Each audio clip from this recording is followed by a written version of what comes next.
तो आपने बिना वार्निंग दिए भीड़ पे गोलियां चला दी। वो भीड़ नहीं थी, they were terrorists. But they were still humans. उनके हाथ में हथियार थे। 8, 9, 11 महीने के बच्चे जिनके छातियों में गोलियां लगी थी, उनके हाथ में कौन से हथियार आपने देखे? उनके कड़े या फिर बंद मुट्ठी?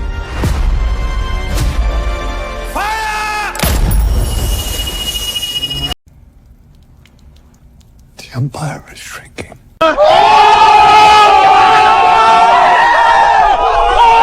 हेलो दोस्तों, कैसे हैं आप? लगता है बॉलीवुड की आंखें धीरे धीरे खुल रही हैं दोस्तों। द एम्पायर ट्रैकिंग 2025 के फर्स्ट हाफ में जैसी ट्रेलर और टीजर की बारिश हुई है ना, ऐसा लग रहा है कि मेकर्स का अब ध्यान जा रहा है सच्ची घटनाओं को सच्चाई के साथ दिखाने का। तभी तो एक के बाद एक ट्रेलर लाइन से आ रहे हैं। लेकिन इन सब के बीच जो सबसे ज्यादा शॉकिंग ट्रेलर आ रहा है वो है केसरी चैप्टर 2। पहले एक टीजर आया था, लेकिन अब जो ट्रेलर आया है, सीरियसली भाई, ये सिर्फ शॉकिंग ही नहीं, ये एक वाइब दे रहा है कि हम कुछ रियल देखने वाले हैं। कुछ ऐसा जो सिर्फ इंटरटेन नहीं करेगा, बल्कि उसके साथ साथ सबकी आंखें भी खोल देगा। ट्रेलर शुरू होता है एक लाइन से, inspire from the darkest chapters of Indian history. अब भाई ये लाइन ट्रेलर की शुरुआत में डालना, इसका मतलब क्लियर है कि मेकर्स बहुत सीरियस है। अगर किसी को अब तक ये समझ नहीं आया कि ये डार्केस्ट चैप्टर क्या है, तो बता दूं, ये है भैया जलियांवाला बाग हत्याकांड। तो पहले जानते हैं जलियांवाला हत्याकांड के बारे में। सन 1919 अमृतसर में एक शांतिपूर्ण भीड़ प्रोटेस्ट कर रही थी। बच्चे, बूढ़े, औरतें सब शामिल थे। लेकिन जनरल डायर उसने बिना कोई चेतावनी, बिना हवा में फायर किए, बिना टीयर गैस यूज किए सीधा ऑर्डर दिया, फायर। कुछ आंकड़े कहते हैं कि 6000 लोग थे, कुछ 10-20 हजार तक बताते हैं। लेकिन फर्क इस बात से नहीं पड़ता कि कितने लोग थे, फर्क इससे पड़ता है कि वो सब निहत्थे थे और उनमें बूढ़े और बच्चे और औरतें थीं। ट्रेलर में जो भाई ब्रूटली सीन दिखाए हैं ना, वो देखकर एक ही बात मन में आती है, ये मूवी रेडिएट होनी चाहिए। एक सीन में एक बच्चे का कटा हुआ पैर आधा लटकता हुआ दिखाया है। भाई ये सीन देखकर रोंगटे खड़े हो गए। और यही सच्चाई है, यही हुआ था जलियांवाले बाग में। तो अब तुम ही बताओ, इस मूवी को ए रेटिंग देना सही था या नहीं? मुझे तो लगा बिल्कुल सही था, वरना आजकल के बच्चे किताबों में ये सब कहाँ पढ़ते हैं यार। कम से कम फिल्मों से तो पता चल ही जाएगा ना। ट्रेलर के सेकंड में हमें दिखाया जाता है ब्रिटिश इंडिया का अमृतसर कोर्ट। इसका इतिहास 200 साल पुराना है। और फिर आते हैं हमारे हीरो अक्षय कुमार, जो कि इस बार बने हैं श्री शंकरन नायर। ट्रेलर में उनका डायलॉग, डायर भीड़ को हटाने के लिए वार्निंग कैसे दी? आपने टीयर गैस फेंकी वहां?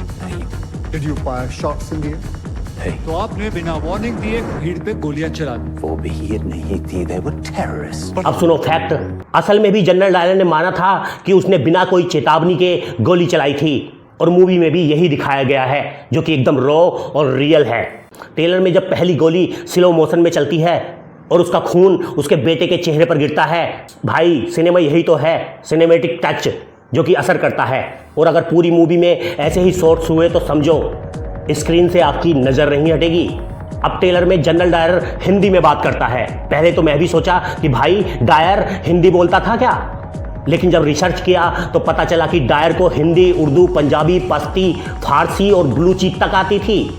और सबसे शॉकिंग बात तो मुझे जब पता चली कि उसका जन्म भी पंजाब में ही 1864 में हुआ था। अब आते हैं आर माधवन। भाई उनकी एंट्री एकदम फिल्मी है। डायलॉग चलता है, वो बोलता नहीं, दहाड़ता है। लेकिन उसके कैरेक्टर के बारे में हमें कोई जानकारी नहीं मिली। यहाँ तक कि जिस बुक पर यह फिल्म बेस्ड है, the case that shook the empire, उसमें भी इसका कोई जिक्र नहीं है। यानी कि ये कैरेक्टर फिक्शनल है। अब भाई बात करें इस मूवी की सबसे बड़ी कंफ्यूजन अनन्या पांडे की।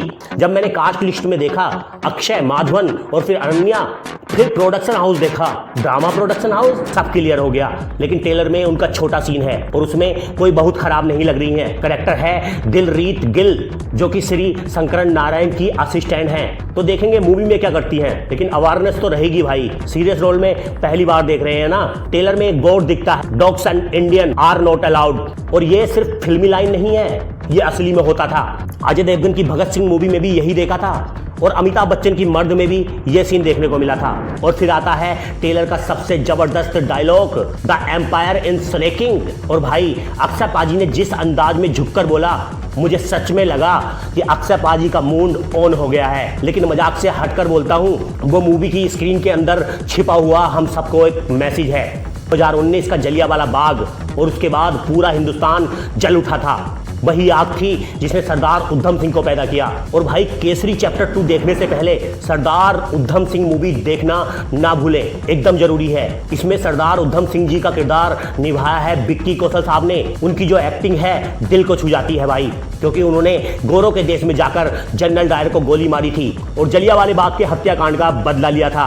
तो बस भाई लोग, यही था आज का ट्रेलर ब्रेकडाउन। अगर वीडियो पसंद आया है तो लाइक ठोक देना, और अगर किसी भी मूवी के बारे में आपको वीडियो चाहिए तो कमेंट में जरूर बताना। सब्सक्राइब करना बिल्कुल मत भूलना। मिलते हैं दोस्तों अगली वीडियो में।